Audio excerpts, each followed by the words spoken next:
I'm Katie and welcome to Vibe Feature Friday. Today I'm going to take you through 3 different options for using PowerPoint with your Vibe board. The first option is going to be importing the PowerPoint from OneDrive. You're going to go to the Add menu and then select the name of the PowerPoint that you want to import.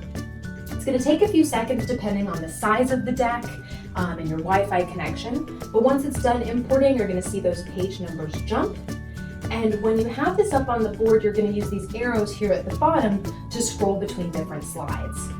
One advantage of this option is you'll be able to use any of our whiteboarding features as you're presenting. So if you want to use the laser pointer to draw attention to something on the deck, or if you want to make any annotations and notes as you're presenting, this is a great option because you can always save and share it out after the presentation with your audience. Another option for using the PowerPoint on Vibe is to open up and use the Microsoft PowerPoint application. So from here, I can expand it to full screen.